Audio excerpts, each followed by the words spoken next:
अंत भला तो सब भला। रोली की शादी उसके माँ बाप एक आलसी लड़के से करा देते हैं। चलो, रोली की शादी हुई और हमने गंगा नहाई। और क्या, बेटियां तो होती ही हैं बोझ। हाँ, पर अब क्या चिंता, उतार तो दिया बोझ तुमने, अब वो लोग समझे।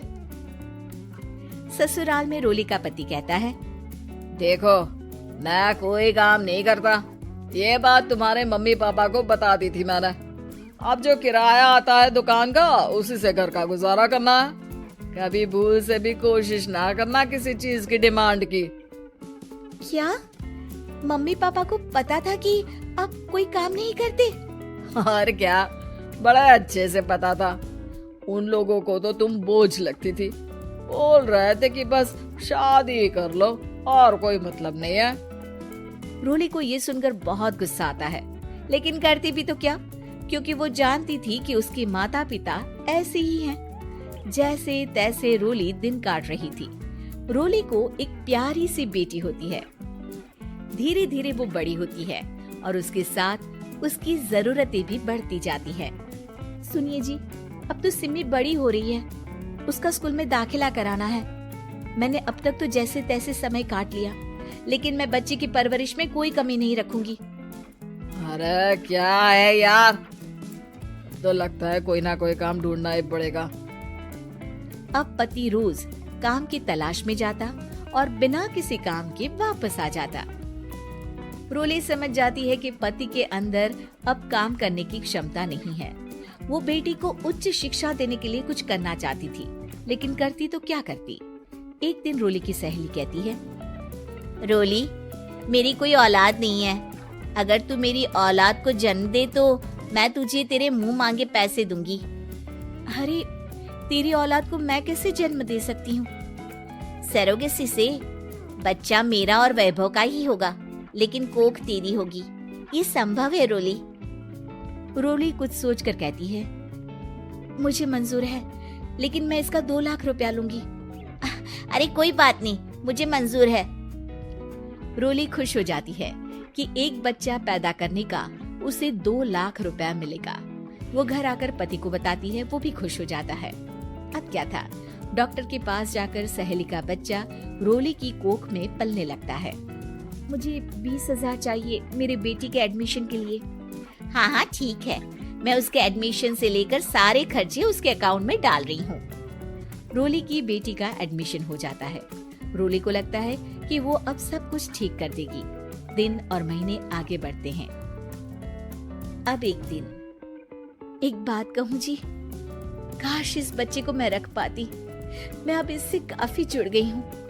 अरे यार, पता नहीं किसका बच्चा है, अपने पास है ना अपनी मुन्नी। हाँ, लेकिन अब मैं भी इस बच्चे से जुड़ाव फील करने लगी हूँ, लेकिन मैं ये जानती हूँ कि ये मेरा बच्चा नहीं है। दोनों की जिंदगी ठीक चल रही थी, लेकिन कहते ना कि सुख का पल ज्यादा लंबा नहीं होता। एक दिन रोली की सहेली का फोन आता है। रोली, मुझे अब ये बच्चा नहीं चाहिए, मैं अपने पति को छोड़ रही हूँ।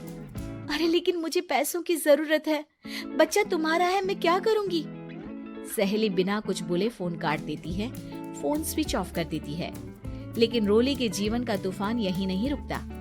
रोली, मैं इतना भार नहीं उठा सकता। आज पढ़ाई का पैसा मांग रही हो, कल को शादी, कॉलेज और पता नहीं क्या क्या। मैं तुम्हें छोड़ रहा हूँ, अपनी बच्ची उठाओ और निकलो इस घर से। अरे पर मैं कर तो रही हूँ ना बच्चे के लिए काम, आप आराम से रहिए ना। क्या काम कर रही हो? देख रहा हूँ मैं। ये छोटा शहर है, यहाँ लोगों को बात बनाते वक्त नहीं लगता। तो मैं क्या करूँ? ज्यादा पढ़ी लिखी नहीं हूँ, कैसे घर के खर्चे चलाऊं? और आप तो काम करना ही नहीं चाहते। हाँ, ना चाहता हूँ और ना ही करूँगा। रोली को पति की बात पर काफी गुस्सा आ जाता है। ठीक है, अगर मेरे जीवन में संघर्ष ही लिखा है तो वही सही।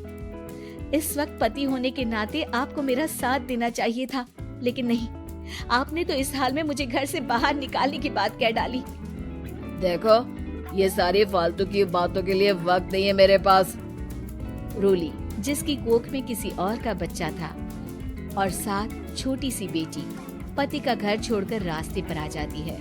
रोली के पास मायके के सिवा दूसरा कोई रास्ता नहीं होता। अरे रोली कैसी है? कितने दिनों के लिए आई है? हमेशा के लिए माँ। वो माँ को सारी बात बता देती है। ओए लड़की, इतनी हिम्मत का काम कर लिया। अरे ना ना, यहाँ कोई जगह नहीं है। तुम तो अपना बोरिया बिस्तर उठाओ और निकलो यहाँ से। रोली के पास अब मायके का रास्ता भी नहीं बचता। वो चुपचाप बच्ची को लेकर जा रही थी कि उसे दर्द होता है और वो डॉक्टर के पास चली जाती है और फिर वहाँ वो एक प्यारे से बेटे को जन्म देती है। कितना प्यारा है, कितने अभागे हैं इसके माँ बाप जो इसके पैदा होने पर भी नहीं है। तभी वहाँ डॉक्टर आ जाती है। रोली, बच्चे के पिता तुमसे मिलना चाहते हैं। आपका बहुत बहुत शुक्रिया। मैं इस बच्चे को पालूंगा, भले ही इसकी माँ ने इसे छोड़ दिया हो, पर मैं अपनी जिम्मेदारी निभाऊंगा। तो क्या आप मुझे इसके पैदा करने के लिए जिन पैसों की बात हुई थी वो भी देंगे? हाँ, और साथ ही आप चाहें तो मेरे घर में रहकर मेरे बच्चे की देखभाल भी कर सकती हैं। मैं उसके लिए आपको सैलरी दे दिया करूंगा। रोली को लगता है कि जैसे भगवान ने उसके लिए सुकून का रास्ता खोल दिया। वो अब मुकेश के साथ उसके घर चली जाती है, जहाँ रहकर वो उस बच्चे की देखरेख करती है। अब मुकेश के घर को रोली अच्छे से संभाल लेती है। उसके लिए खाना बनाने से लेकर बच्चों की देखभाल और घर की देखरेख। धीरे धीरे मुकेश को रोली से प्यार हो जाता है। रोली, तुम्हारी बेटी और मेरा बेटा बिल्कुल भाई बहन की तरह साथ रहते हैं। हाँ, आखिर है तो एक ही कोख के बच्चे, अटैचमेंट तो होगा ही ना। रोली, तुमने घर और मुझे दोनों को संभाल लिया। ये तो मेरा काम है। आपने भी तो मुझे छत दी जिससे मैं अपनी बेटी की पढ़ाई और भविष्य के लिए पैसे जोड़ सकूं। रोली, क्या तुम मुझसे शादी करोगी? अब मैं जानता हूँ तुम्हारी भी शादी कुछ खास अच्छी नहीं रही। रोली को मुकेश की बात ठीक लगती है। वो उसे हाँ बोलने की सोच ही रही होती है कि उसके पहले पति का फोन आ जाता है। रोली, मैं बहुत परेशान हूँ। मेरा एक्सीडेंट हो गया है। मैं चाहता हूँ तुम वापस आ जाओ। रोली को पुराने पति की चिंता होने लगती है। वो सोचती है कि वो क्या कर रही थी। हाँ ठीक है, मैं आ रही हूँ। हाँ रोली, आ जाओ, लेकिन बच्ची को कहीं हॉस्टल में छोड़कर आना, क्योंकि मैं नहीं चाहता कि हम लोगों के बीच फिर से वो सारी बातें हो। रोली को समझ आ जाता है कि पति आज भी सुधरा नहीं है। वो पति के पास जाने से इनकार कर मुकेश को हाँ कर देती है।